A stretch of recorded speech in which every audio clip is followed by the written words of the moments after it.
I want to thank everyone for coming today. It is my pleasure to introduce Dr. Wayne Whiteman as a Zeigler Outstanding Educator in the Woodruff School for this year. This is a very important award that we give out to people that have outstanding contributions to the educational mission of the Woodruff School. As many of us know, Wayne has had a great impact in terms of our graduate student program. But then also when you look at the educational aspects of what Wayne has been able to do, not only has he helped with our graduate students, but he's also led the Woodruff Teaching Fellows Program, which has done a tremendous job in terms of helping us all as faculty in terms of what we're doing in the classroom and is recognized across campus. In addition to that, some of you may not know that, some of you may know that Wayne has been working for a while on MOOCs, but he actually has 2 of the top 5 MOOCs of all times in engineering. And so it's an outstanding accomplishment for Wayne. And so it's my pleasure to introduce him today and to hear from him in terms of some of his thoughts on where education is going and some of the innovations that he's been able to implement over his career. So thank you, Wayne, and I'll turn the floor over to you. Thanks very much, Sam. I'd like to begin by certainly thanking the Jack Zeigler and the Zeigler family for their creation and support of this award. I'm very pleased to be this year's recipient. And so at this point, I want to share my screen.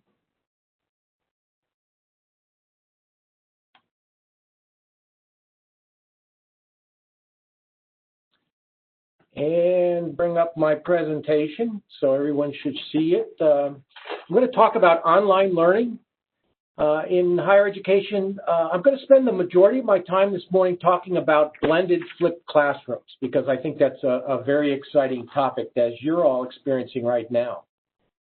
So as an outline, I'm going to talk very briefly about online learning alone for academic credit.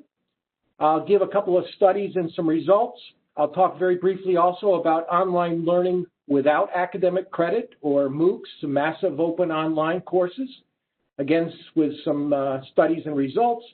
And I'm going to spend the majority of my time talking about blended flipped classes.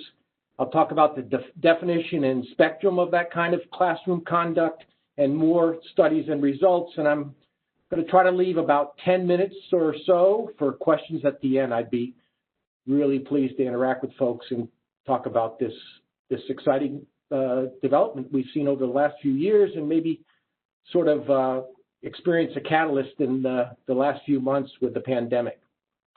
So first, online learning alone for academic credit. This is what we're currently calling remote learning at Georgia Tech, either asynchronous or synchronous, but there's no classroom face-to-face content. And what I've said here is just an introduction that you'll find that online learning classes are okay, but there are certainly some negatives without the face-to-face content. And so the first study, I found some representative studies that I really liked in each of these areas. There's actually quite a bit of research out there in online learning. This was a study on the impact of online learning on students' outcomes. It was a real large data set, which was nice. It came from 34 Washington State colleges, and it actually found some very robust negative results in online learning for course persistence. That's whether a student remained in the course through the end of the semester, and also course grades, what their final course grades were among those who persisted to the end of the course. And so this is a quick slide from that study. For course persistence on the left, you see the percentage of students who began the course and finished. The red line on top shows face-to-face. The dashed line shows online courses, and you can see it goes from academic year 04, 05 through 08, 09. And the face-to-face beats out the online every year. You can see that the face-to-face has about 93, 94% persistence rate, whereas the online face-to-face has 93, 94%, whereas the online is more around 90, 91%. Also with course grades based on GPA of the course, Again, the online hovers around 2.65, whereas the face-to-face hovers around 2.65, whereas the online showed that the results were around 2.55 or so. And this was a very large study, more than 125,000 course enrollments. So there were some observations. They found that women, full-time students, like we have at Georgia Tech, older students, and those who are receiving financial aid and need to finish the course to receive that financial aid tended to perform better academically. A downside was that ethnic minority and low-income students tended to perform worse, and these were folks that were working full-time jobs in addition to doing these online courses.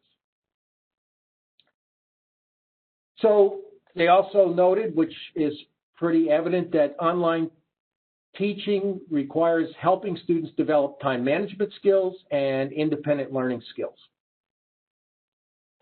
Another study, I like this study because it was a 10-year longitudinal study of outcomes and persistence rates for online versus face-to-face classrooms. This was for a small regional school.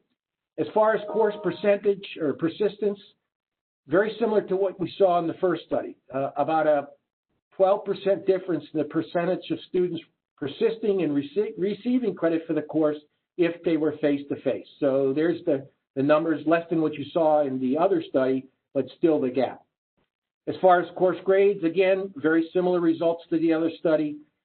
The students in the face-to-face format have shown, and this is across a lot of studies. These were good representative studies. Folks, a few years ago had said, hey, you know, online's just as good as face-to-face, and the more research that's done shows that the face-to-face students do better. This just shows over the 15 semesters of the study, 10-year period, the grades received. You can see face-to-face is in black, online is shaded, and on the A, B, C, and even D+, and D, the face-to-face students received a higher percentage of those grades, whereas the Fs and withdrawals were all higher for the online-only students. And again, a very large number of students, you can see on the bottom right here, about 60% of the students studied were face-to-face versus 40 online, and a total of nearly 6,000 or over 5,000 students. So more observations in this study. Again, similar to the other study, greater number of students were older than traditionally aged college students. One thing that was rather interesting, because this was a longitudinal study, that they found in the later semesters when the students were receiving the more advanced coursework, that the difference in the average GPA became more significant. So obviously, again, there's a certain skill set, maturity, and I'm sure you're seeing this yourselves as you go to remote learning. There has to be a skill set or maturity of the students to be successful in these kind of online courses. Next, I'd like to briefly talk about online learning without academic credit. These are, again, what we call, what generally fall in the category of MOOCs, massive open online courses. My overall observation at the beginning is that these are worse than online courses for academic credit, and students often give up. So they're very, very large. I just recently went over 500,000 active students in my MOOCs. I have 8 engineering courses, 2 in statics, 2 in dynamics, and then 4 in DefBods or mechanics of materials.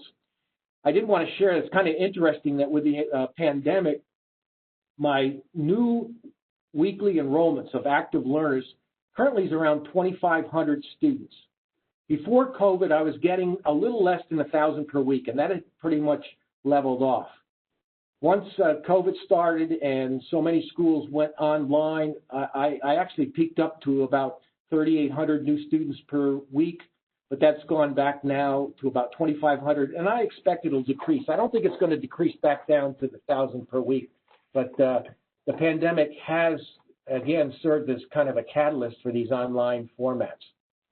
Class persistence in my courses, it varies. These are the students who start versus those who complete the course. Ranges from, again, 2.5% to 22.9%, so very low. I will say that there's a much higher persistence rates in my more advanced classes. So in my, for instance, 3D dynamics class and my more advanced mechanics of materials or DEF-BOD classes, you're getting up to the over 20% range. Whereas my first course, the Introduction to Engineering Mechanics, Statics 1, if you will, I get all kinds of students in there. Lots of them not engineers, and a lot of them quickly fall off and don't complete the course. There are no course grades, so it's generally not offered for academic credit, although I am seeing a lot more schools who, and students I get feedback from, who take my MOOCs, receive the verification certificate when they take all these quizzes and exams and stuff. They're not proctored, but the school will give an advanced standing exam or some sort of way of evaluating if the student has achieved the learning outcomes in the course, and they will actually give the students transcript credit. Okay.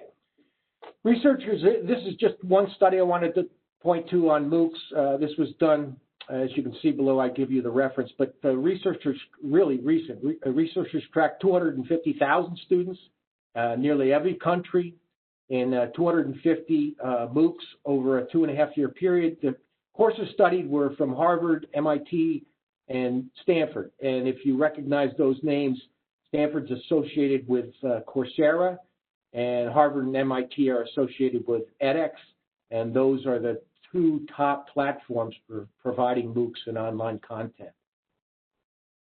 So what they found was that folks like to do interventions to try to up the persistence rates, but these interventions were not as effective on this massive scale.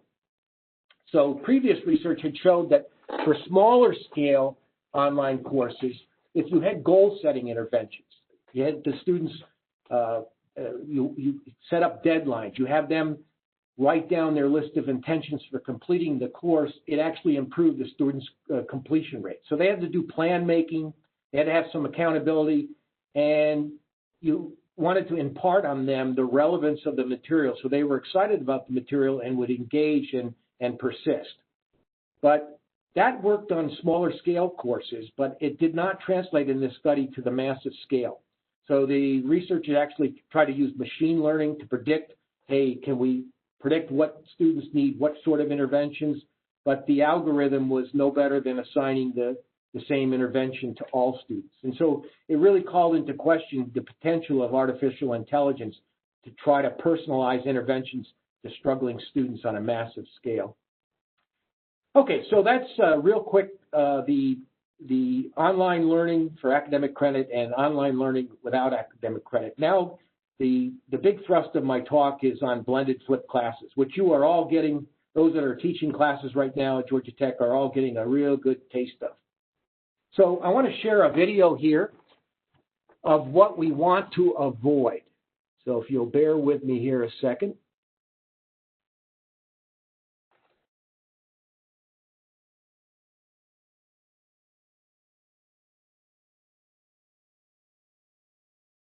You may have to turn up your volume, but I want to let you watch this short clip.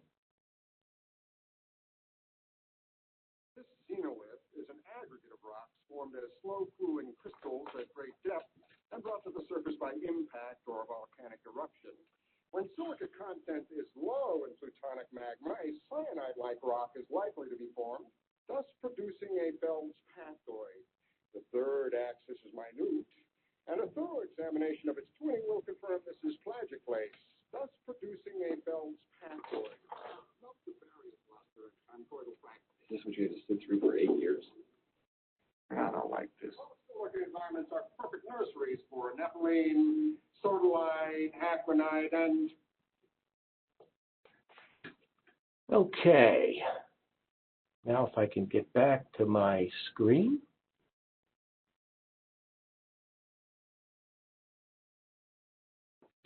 So this is what we traditionally call, or has been termed, the sage on the stage, where the professor stands up front, opens up the heads of the students and pours the information in.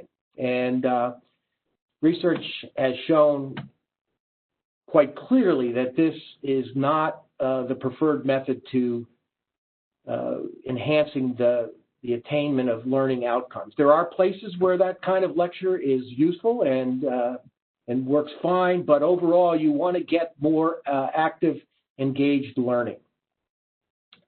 And so the exciting new development that we're seeing is the hybrid or blended or flipped. These are all terms that are used. There's other names that combine face-to-face with online learning.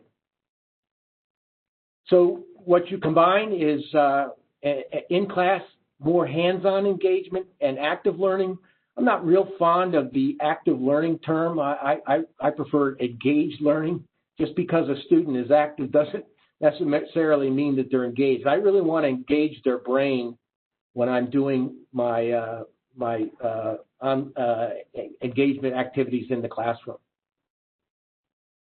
Okay, so your class, you want it to look more like this. You've got the instructor or facilitator in the center, sending out knowledge. It goes to the students, but the students are feedbacking to each other, also feedbacking to the instructor. And so a lot of learning is hopefully going on if you structure it correctly.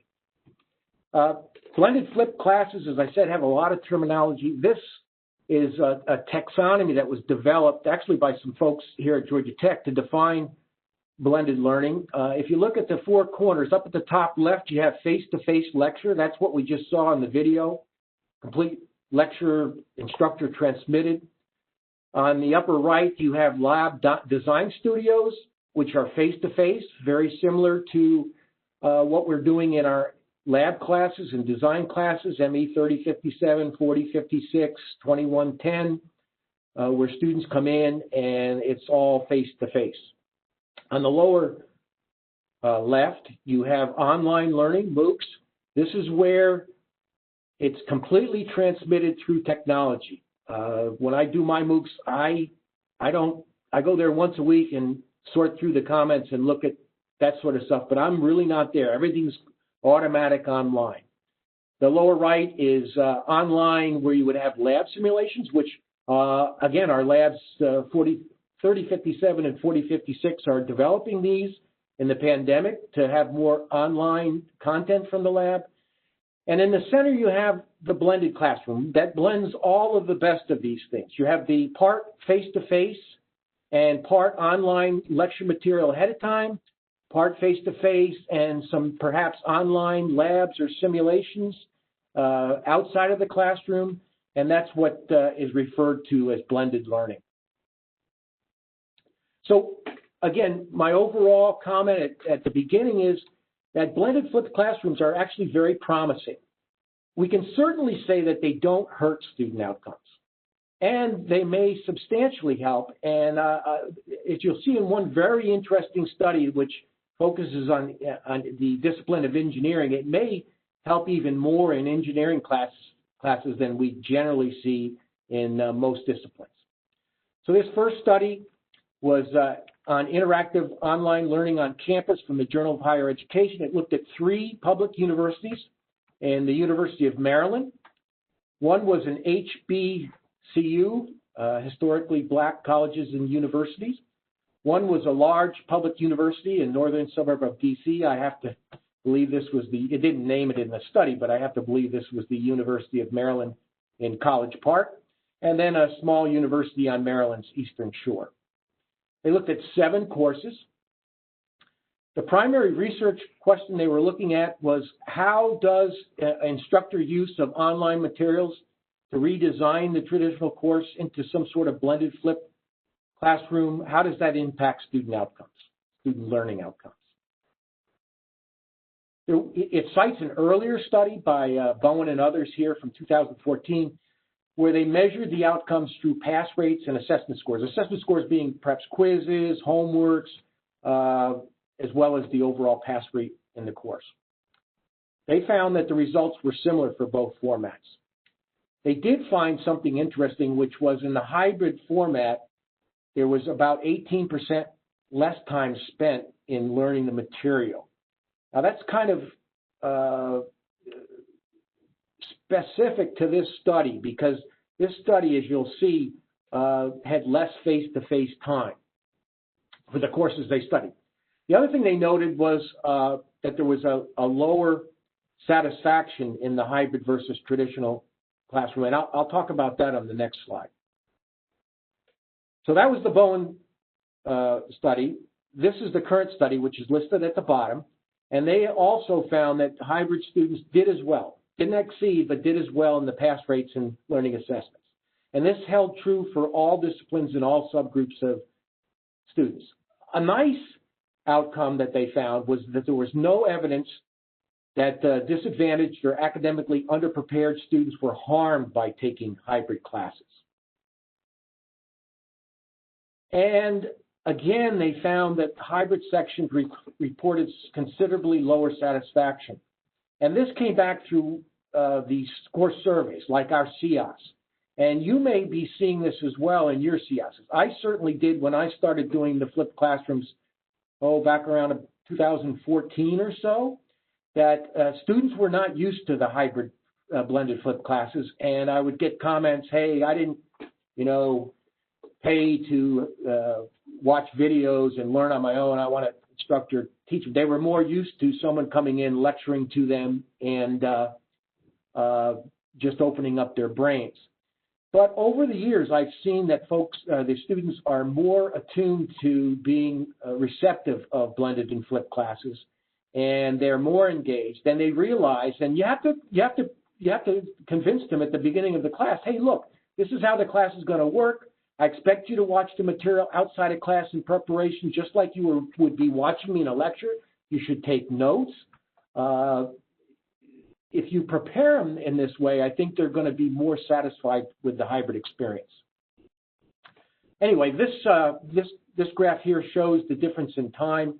Again, a little bit specific to this study, because the face-to-face time for the face-to-face classes versus the hybrid classes, the traditional classes versus the hybrid classes, in this study, the courses studied spent less time in face-to-face, whereas we're spending, I believe we're all spending the same time in the face-to-face I do when I do my flipped class in the classroom as outside. I just am able to do more in the classroom. And the time outside of class is higher for the hybrid class, and so overall there's 11% less time spent.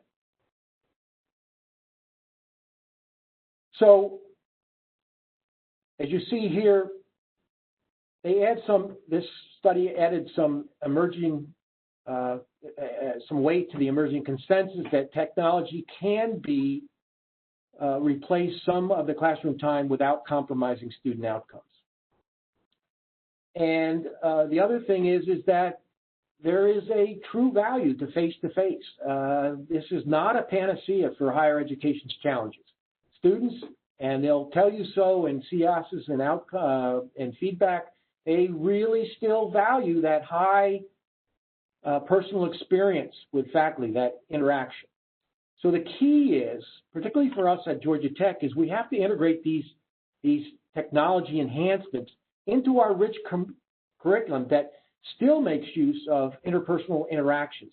That's the core of the brick and mortar campus. So if we don't have value add because of the on-campus traditional face-to-face interactions, we're going to be in trouble. And other schools will be as well, because they're going to say, hey, we can deliver it online and we get the same results.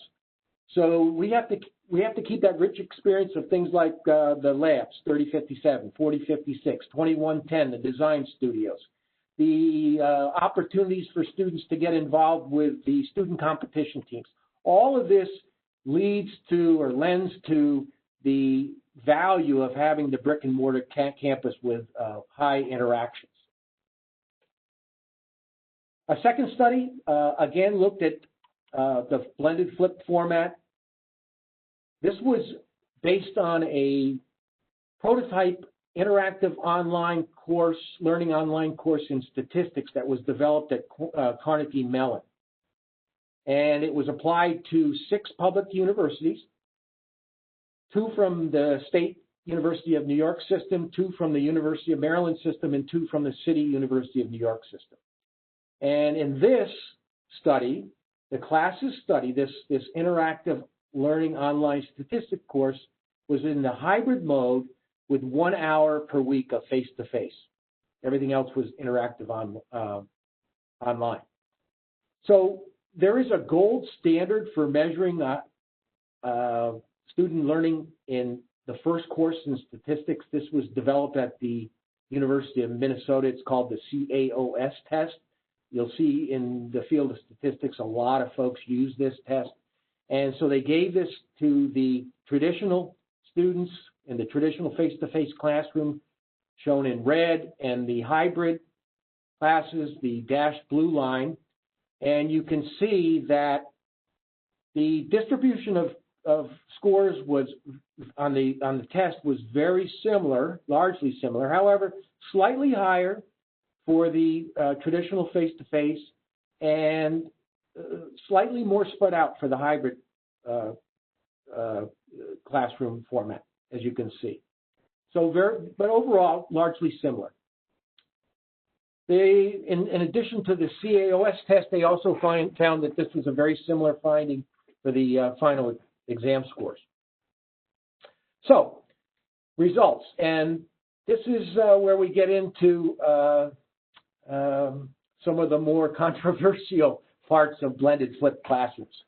What the study found was that there was a savings in compensation costs, and it was from mostly instructor salary in the hybrid model versus the traditional classroom. In the traditional classroom, they looked at sections with 40 students.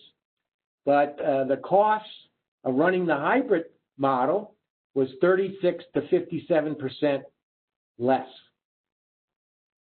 And that cost saving was derived by shifting away professors, full-time tenure-track professors with expensive salaries to less expensive staff, perhaps GTAs or instructors that are in what they call question and answer settings, which is really recitation settings. And so you can see where that could take place. And that is sometimes threatening to folks because if you can get the same outcomes, which is what a lot of the studies are showing with the hybrid model, perhaps you can do common face-to-face or large lecture type and then go into these recitation sessions and save some dollars. And we all know how bad guys like me as administrators look at saving dollars and the higher echelons.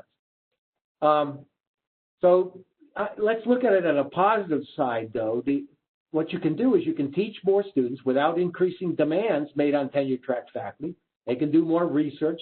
The other thing that's nice is the professors, tenure-track faculty can be reallocated towards the smaller, more advanced classes, maybe graduate courses, which many of them really prefer to teach oftentimes. Okay, I want to shut my shade down. I'm getting the sun beating down on me, so I'm feeling like I'm under the hot. I'm going to turn off my virtual background as well because it says my CPU usage is high, so you can now see that I am actually in my office. This third study was really exciting. This is a meta-analysis of 10 years of research, and it was actually published recently in the Journal of Engineering Education. And the reason it's so exciting is because it focused just on engineering education. As you see in the other studies, it didn't limit to engineering education. It was across a broad spectrum of disciplines.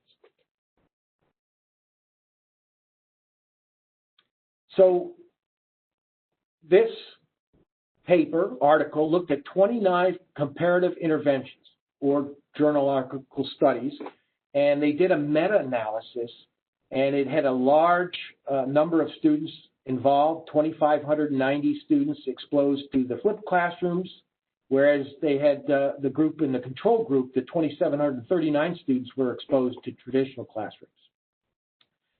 So the studies, the articles that they chose to include in this what's called a meta-analysis were selected from over 4,000 journal and conference papers published between 2008 and 2017 in the engineering discipline. And so they used, and some of you may be familiar with this technique of meta-analysis. I was not before I prepared this briefing, or this lecture, but they used a meta-analysis to look at the overall effects of the flipped classroom on student achievement, outcome achievement in engineering education. So again, the flipped classroom was the experimental group, and they compared that to the traditional classroom, which was the control group.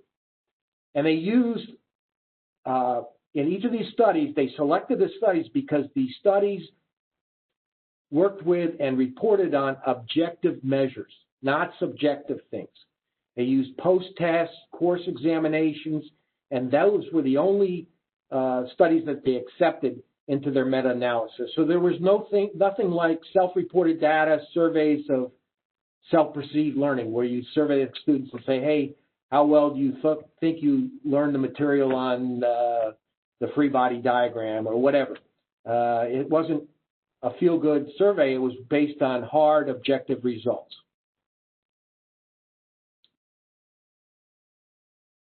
So the results are plotted in something that's called a forest plot, or a referred to also as a blobogram, and it graphically displays from a number of scientific studies, in this case 29, the results addressing the same question and the overall results. They measure it with something called the effect size, which is a statistical concept, and it measures the strength of the relationship between two values. It gives two variables, and it gives it on a numerical scale. So in this case, they're measuring the outcome achievement from blended learning versus traditional lectures on a numerical scale. The study used what's termed the Hedges G value to measure this effect size, the effect of this, the difference in these two. The Hedges G value was computed using the means and standard deviations of the student achievement. And in these studies, it was, again, primarily through exam score differences data, whether it be final exams or even intermediate exams, but that was the primary source. It had to be objective measurements. Whoops. Okay. So in the chart that I'm going to show that follows here, that you just got a preview of, it's going to show that for this numeric value you get, this Hedges G value, a positive value shows greater student outcome through the flipped class model versus the traditional. And so here's the famous blobogram or forest plot. The 29 studies are down the left. The G values, which is the numeric measurement, is in this column. A negative value says that, if you look down here at the bottom right, a negative value favors the traditional class, whereas a positive value favors the flipped class as far as outcome achievement.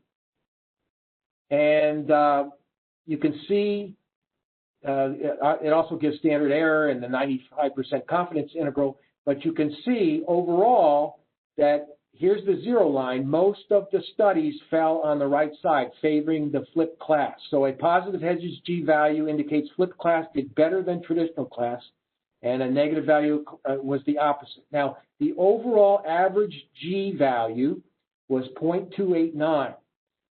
In statistics, a Hedges G value less than 0.2 is small and probably not statistically different, but it was over 0.289.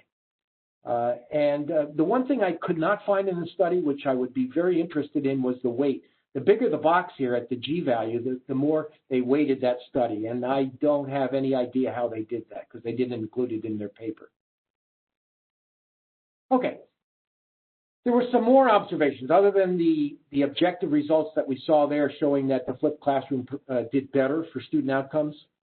Here are some examples of the instructional activities that were used in these flipped classrooms across all of the studies. So before class, what do? Well, for instance, in my class, and along with 27 of these 29 studies, I provide lecture videos. My modules from my MOOCs are the material that the students have to prepare ahead of time. You can also provide them text-based materials, book readings and things like that. Roughly half the studies did that. You can also do online quizzes ahead of time. And again, about 15% of the studies involved online quizzes ahead of time. I don't do online quizzes ahead of time, but I can see value in it, and the students would come to class more prepared, and I might try it. Now, in the flipped blended class, for the in-class activity, 9 of the 29 studies did a quiz at the start of the lessons. This is the in face-to-face part of the lesson. So I do this. When we're outside of the pandemic and we're in the classroom, I have, over the course of 30 lessons in a semester, I have 10 pop quizzes. I don't tell the students when they are. They're very short quizzes. They're very straightforward. If a student has prepared my module videos, taken good notes, went through it, they will get 100% on that quiz at the start of the lesson.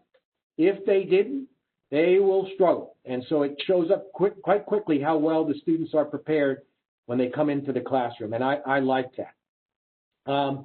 17 of the studies showed that they did a review of pre-class materials. I do this as well.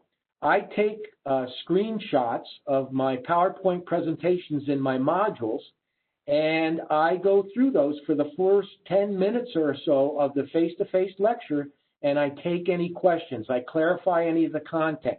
I make sure that all of the students are starting at the same level as much as possible and know the material before we get into more advanced material. Some faculty or some of these studies, they just did lectures in class. I didn't do that. I do more of the individual tasks and small group activities. And you can see that 26 of the 29 studies use these small group activities, and I will talk a little bit in a slide or two about how I've been doing that, how I did it before the pandemic and how I'm doing it now. And then post-class, you can have post-class quizzes or exercises. I don't use those, but some of the studies did, and I think that would be useful as well. So what are the benefits of the flipped classes? Well, I think you're all seeing that there's a lot of flexibility for the students. They can go back to these videos that you've prepared. They can rewind. They can go back and forth. They can, when they come into a classroom and take notes, the whiteboards are erased and they can't go back. But the videos that you prepare outside of class, my MOOC videos, they can be used in preparation for the exams, whenever. A lot of flexibility, and students really like that. The flipped class allows for a lot more student-student instructor interactions in the classroom. I no longer in my flipped classrooms have to worry, oh my gosh, I've got to get through all this material. If I don't cover this one concept, the instructor who has them in systems, dynamics, and controls that follow me are going to say, why didn't Whiteman teach this in dynamics? I don't have to worry about that now because I've assigned them that material as part of the online videos that they did prior to the class. And so I can focus on the things that I really want them to gain a strong understanding of in the classroom itself with not feeling like I'm dropping material behind. And I have so much more time to do it because I'm not lecturing the whole lecture. So there's a lot of collaborative problem solving, and the instructor can circulate among groups to provide necessary assistance. So when we're on campus, which I hope we are soon, kind of a ghost town here now, but it'll be great when we get the students back in the classroom.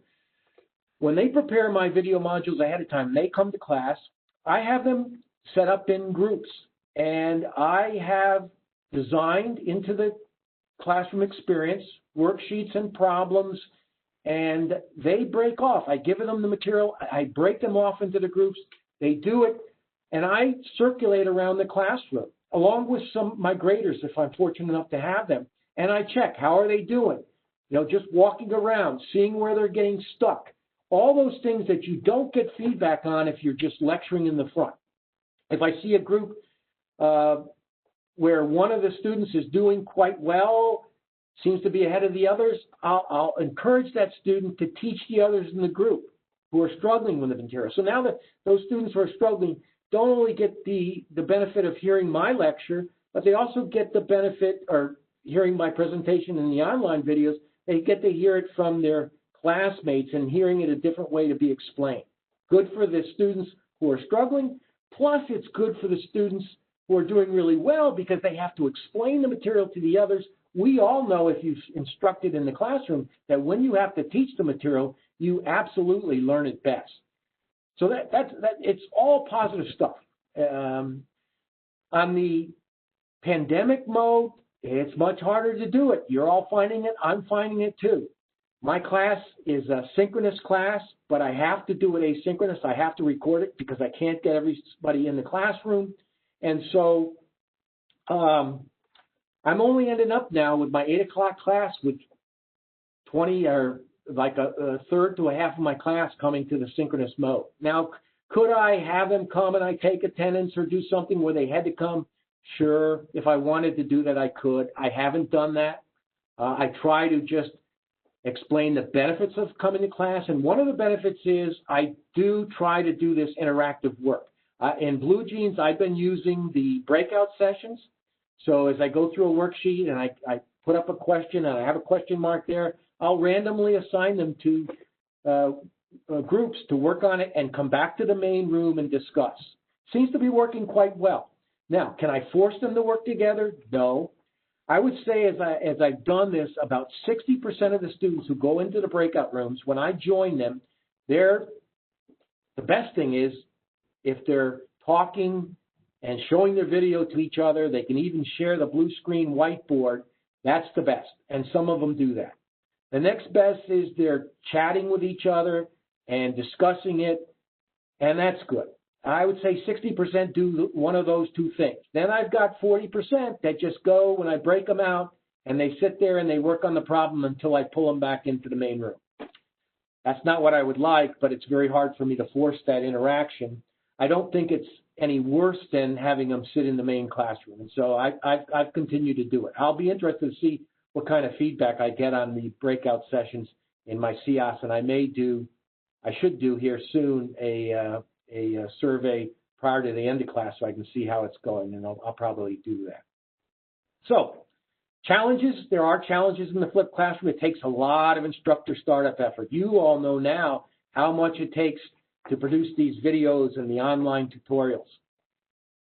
The production of a 10-minute video, if you go into preparing the PowerPoint slides or whatever you're doing, may take up to 2 or 3 hours for a 10-minute video. And when you're doing this, all research shows that you want your material outside of class to be 10-minute videos or less. All of my MOOC videos are between 5 or 10 minutes.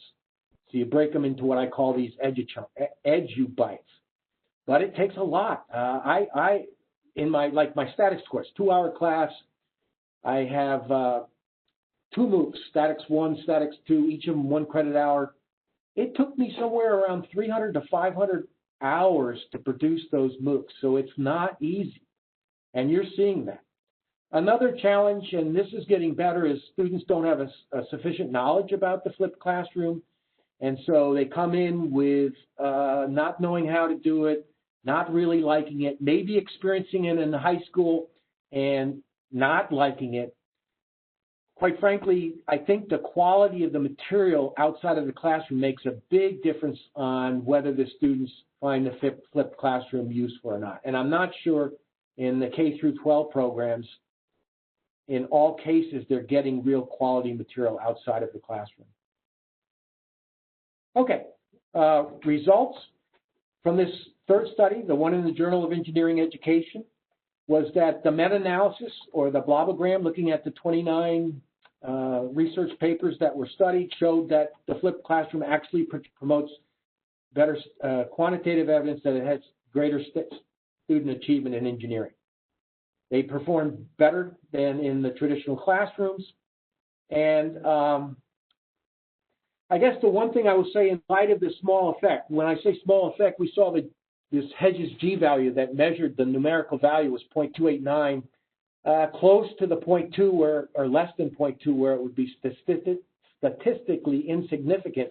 So you wonder, is it really worthwhile to invest in the flipped classroom? How large of an effect size, Hedges G-value, should you have before you can justify the use of this new instructional approach? Well, there has been some thoughts into that.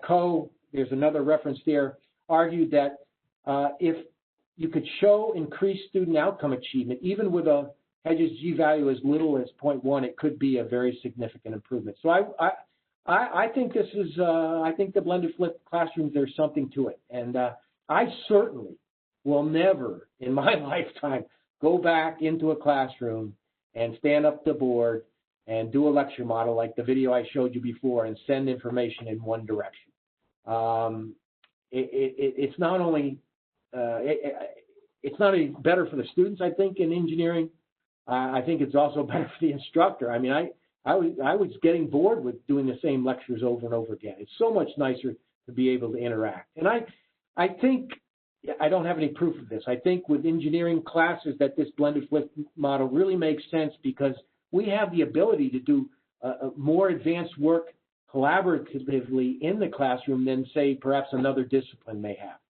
So, again, I want to leave 10 or 15 minutes for questions. So in summary, I first briefly talked about online learning only for academic credit. We saw that there was negative results in course persistence and course performance. Then I looked briefly at MOOCs, which was online learning alone without any academic credit. And again, that was even worse for course persistence. And then finally, 3, we looked quite in depth at flipped blended classes. Looks very promising. It certainly doesn't hurt student outcomes, and it may even substantially help them in the field of engineering education. And so with that, I'm going to stop talking and ask if there are any questions. Thank you, Winston. So everyone, you can ask questions directly, or if you put it in the chat, we'll follow the chat and help deliver those to Wayne. So Wayne, first, congratulations on this well-deserved honor. I was wondering whether any of the studies looked at sort of the level of the courses. So do blended or flipped courses, are they better for sort of your intro course or, you know, your 3000 level graduate courses? I imagine that there would be. Yeah, that's a great question. And what the studies, while there's no specific studies on that, what the studies in general as a whole show is that the results are the same regardless of the level. I get this a lot in the workshop, the faculty workshop I do when we're on campus and run with a small group of faculty members. And folks will say, oh, yeah, this is all fine. The stuff that you're showing us is good at the undergraduate level, but it doesn't work for graduate students. And I don't believe that. I think the human beings learn, if you look at learning sciences, they learn a certain way, whether they're in grade school or high school or graduate program or undergraduate program in a small regional. I think the effect that you see in any of those situations are the same. And it would be interesting to do a study like that, but that's my hypothesis, if you will. I don't think, I guess what I'm trying to say is in graduate school, I know in graduate classes, we have to say, oh, let's just put all the burden on the students. Let's just, they should be able to do this all on their own. I'm not convinced of that. I think all of these techniques work well in any kind of a situation. Thank you. Can I make a comment? Yeah, go for it. Yeah, this is more of an historical comment, and there's a person online, and the person of Wayne Book is much, much older than I am, so maybe he can comment on this too. But it seemed that back in the 60s and 70s in science education, engineering science education, that kind of a hybrid model was employed in the form of a lecture recitation format. And you commented on the lecture recitation format. And for whatever reasons, those kinds of formats seem to have gone.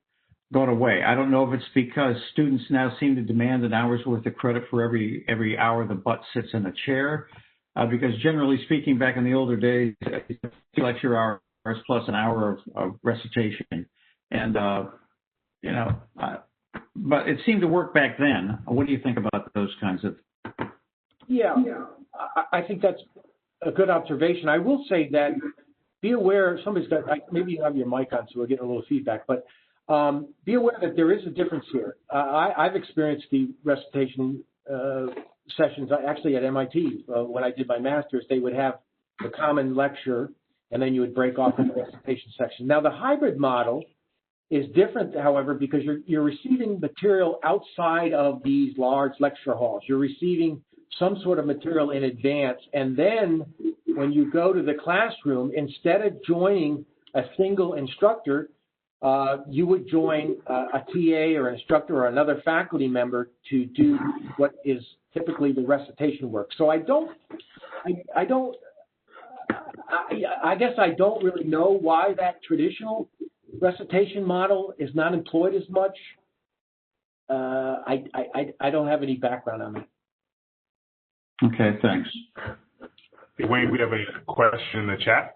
Okay. Todd Musa, how much effort do you invest to prime students for the flip method? Is it challenging to get students to do their part prior to the class? Yeah. So, when I first started, I didn't spend a lot of time on this. So the first time I did a flip class was in 2014 when I was at the GTL campus, and I just went off and did it. And I've learned over the years that I spend a substantial amount of time in the first two lectures reminding the students how the format is going to work. In fact, I tell them, if you're really against flipped classes and you just want a lecture class, there are lecture class sections open in this course and you can move to it. But I tell them, hey, it's on you to prepare and come prepared to the class. And that's why I'm going to give you quizzes that are going to see if you have prepared the material ahead of time, and it's going to hurt your grade if you don't. Plus, when I break them into groups, there are some peer pressure from the other students in their group. If they come and, I walk around and look at the groups and two of the three students are fully engaged, know what's going on, and one student didn't prepare, comes in, doesn't add anything to the group. So you have to, it's almost like changing the culture of how they're going to learn. So I indeed do that. And I have it's interesting because I did it this morning in my class. I have a sheet that every 3 weeks or so I go over about how to do this. I encourage them, hey, don't peak and valley. Don't go into exams and feel like you're going to just cram for it. You've got to do these modules as you've got to go along. It's not going to work otherwise. And so I reinforce this. I think that reinforcement is important. The students who if a student falls behind, doesn't do the modules, gets ready to do the first exam and tries to catch up, invariably they don't succeed. They fall off the plate. Yeah. So I have another question from the chat from Marguerite. And is basically asking, do you think it's worthwhile for a brand new instructor to basically do the classic lecture to sort of learn how to do that teaching before jumping directly into the flipped classroom format? Yeah, that's very astute. I tend not, I wouldn't say the traditional lecture, but I would not be a new instructor and start right off with a flipped class. I would do what I used to do prior to doing my flipped class was I would do a traditional format face-to-face, but I would integrate much more group work interaction. But I would have to present the material that I would not have the students learn through a video ahead of time. There's two factors that are really important for quality teaching. One is knowing your stuff, okay, being technically qualified and really understanding the material. And then the other one is the rapport with the students and the interaction. And if you're going to focus on one as a new instructor, the first one you need to get down pat is to be technically competent, to know your stuff. And you can only do that if you do a more traditional model. It becomes more, I always tell folks, if you're going to go in a classroom and you're not real comfortable with the material, and just send it in one direction, open up their brains, and you go straight from your notes. And if you don't want any questions, you turn around to them and you say, are there any questions? And maybe one person in the front will ask you something, but you're free to go on, and you just keep sending the message in one direction. If you want to get more interaction and doing that kind of a lecture-based, face-to-face, you turn around and you say, okay, I'm splitting you into groups. You're into groups. I want you to formulate a question on this material that we just covered here and ask, and then give them a minute or two to formulate the question amongst them. They're much more likely to come up with some very fine questions because they're not scared about asking a dumb question. They're in a group of three. They all three have the same question, so it's not a dumb question, and they're willing to say, hey, in my group, we'd like to have a better explanation of this. And as a new instructor, if you gain confidence, if you can do that, that's great. Realize you're putting yourself out there because you don't always know exactly what's going to come at you. You've got to be able to work quickly on your feet. So, I would say let's slowly transform from that traditional model into the flipped class, gain your materials, and I would not recommend going flipped hybrid right off the bat. Okay. We have another question from Yogi. He congratulates you on this well-deserved honor. Do you have a sense for why the study that compared the in-person and blended approaches found slightly better outcomes and student satisfaction from the blended? I guess we're referring to the third study in engineering education. There was no explicit, they reported on the results that it was better. There was no explicit reasoning per se. It implied that things like flexibility, the ability for students to go back and review the material, the ability for more interaction in the classroom was what caused this. But it wasn't specifically highlighted as opposed to the traditional face-to-face lecture. I guess I'll leave it at that. I do know, for instance, on my MOOCs, the videos, the students can actually slow it down so they can go slow motion or fast motion. If the concepts are straightforward to them, they can go 2 times faster and stuff. So,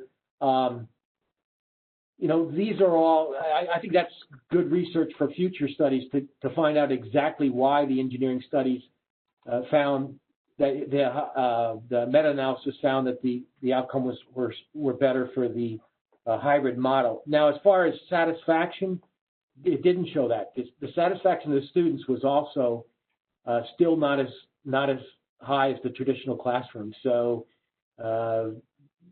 there is still a desire on students to get that face-to-face experience. We're getting feedback from the advisors now that the students, if there's one thing that they really don't like about the current situation is they're not having that rich interaction with the faculty members that they really value. Okay, thank you. I'll try to get through 2 more. One from Andrew Schultz. Active learning requires, or active or engaged learning, as you said, requires a lot of work on the part of the instructor. How do you balance this mode of teaching with active learning with other parts and requirements from academia, research, grant writing, mentoring, everything else? Yeah, there's a big capital cost. There's the big cost up front as far as producing the material, doing your videos, and those kind of things. If you can carve out that time to get good quality material for the students to learn outside of the classroom, actually, I find that the time requirements for teaching the classes now for me that I have my MOOC courses in statics, dynamics, mechanics, and materials, I take much less time than I did when I was teaching the traditional lectures. And so if you can get the work done ahead of time, I think it'll leave you more time for the other parts of your job, the research and things like this. Certainly it doesn't, other than the startup cost, it certainly doesn't take any more time than it does once you have things in place than you would have spent in the traditional face-to-face classroom. Okay. And the last one, because we're running out of time, it deals with a little bit of maybe bias in this scenario. It's basically asking, is from Bill Singhouse, do you think that better teachers are more likely to try this blended flipped classroom approach? And could that be the reason that explains the portion of improvement in learning when you're using this method? It could. It could. That's an interesting observation. It goes back to the fears that, you get some MOOC gun dynamics like I have out there, and schools just use my MOOCs, and then in the classroom, you put TAs or other kinds of folks. But folks that may not be comfortable with it may not be as likely to try the hybrid model. Therefore, if you have an advanced or a faculty member who's more comfortable with teaching and teaches in hybrid, that may be indeed the results that show that the hybrid class gets better outcomes. That could very well be true. I will say one thing. I want to go back to Andrew's question before we quit. It's not just the preparation of the modules and all the outside class activities. You really have to put a lot of thought and time into what you're going to do in the classroom. You do not want to go in and say, okay, you got all the material. What questions do you have? What do you want? And then nothing comes up, and you let the students go early, and that's not good. You have to take the time to figure out what are you going to do in the classroom. I have specific learning activities. I have specific worksheets for each and every lecture that I have planned out. I have locations in those worksheets or those activities where I'm going to break out the students to work together. So you can't do this it's hard to do this on the fly. So it does take a lot of preparation as well. And so I'd be happy. I guess the other thought I would say is I'm really passionate about this topic. Obviously, I'd be glad to engage anyone on this outside of this lecture. I think it's real exciting. I don't think we're ever going to go back, certainly after the pandemic, to the old traditional mode. I think now that you've all experienced the taste of the hybrid classes, I think you'll find that there are pieces of it that you want to keep. And so I don't think anything's going to go back to the quote unquote normal. I think we're at a new normal now. Well, I'd like to say thank you, Wayne, for this great lecture. We were anticipating, wanting to hear from you because of your experience in this area. You've been a true leader in the Woodruff School and at Georgia Tech for a number of years, and looking at online learning, blended flipped classrooms, and helping us to become better in this area. And for most of you that are online, you all also know that Wayne is, this is just a part of what he does in terms of the educational landscape, helping us with classes that are given to companies, and also helping, as I said before, with advising and a number of things that we utilize to make the Woodruff School better in terms of our educational mission. I don't know how to really do this, electronically, but I do have a plaque for you, Wayne. You are around the corner, so maybe I'll walk it around there. But the 2020 Jack and Zeigler Woodruff School Outstanding Educator Award is given to Wayne Whiteman in recognition of outstanding educational contributions to George W. Woodruff School of Mechanical Engineering. Congratulations. Thank you very much.